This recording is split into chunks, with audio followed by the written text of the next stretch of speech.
Hey everybody, Bones here, Bones Garage, just bringing the update what's going on at the garage. So, you guys remember this truck, 1988 YJ. This is the one we put the 350 motor in with the 5-speed standard transmission, a new exhaust system, all the electrical work. I mean, we did a ton of work on this truck. Well, the truck came in a few weeks ago, and we're getting to it now. We had to pull the rear end out of his truck because, as you can see here, he broke his gears and it ended up locking the rear end up on him and he couldn't go anywhere. So he had to have the truck towed from the city all the way up here because nobody else does this kind of work. This, if you remember, is the 8.8 we had on the bench that we were rebuilding that he got out of a junkyard. And I just wanted to bring you in and show you. Look at how nice everything looks in there. The gear pattern is really nice. It's about right where it's supposed to. I got 13 thousandths backlash. We are at 19 inch-pounds on the preload for the pinion. So everything looks really good with this. We have our tooth cut out a little bit to get the center pin out, because if you're running 411s, 373, 355s, you don't have to worry about doing this. Once you hit 430s, 456 gears like what these are, to get this center pin out, you have to take a little bit of the gear out. You have to cut that down to be able to get this center pin out so you can get your axles back in and be able to put your C-clips back in. Now, there is another way if you're using a car's differential axle. If you're using like the axle from a Mustang, you could just get C-clip eliminators.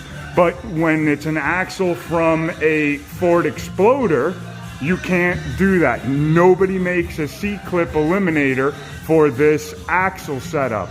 The tubes themselves are 3.22 inches or 3.25 inches in diameter, whereas your regular car ones are 3-inch diameter, plus your axles are a 31 spline, where the car is usually a 28. It can be a 31, but they're usually a 28.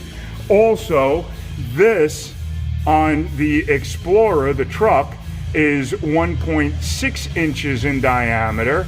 On the cars, they're usually around 1.4 inch diameter.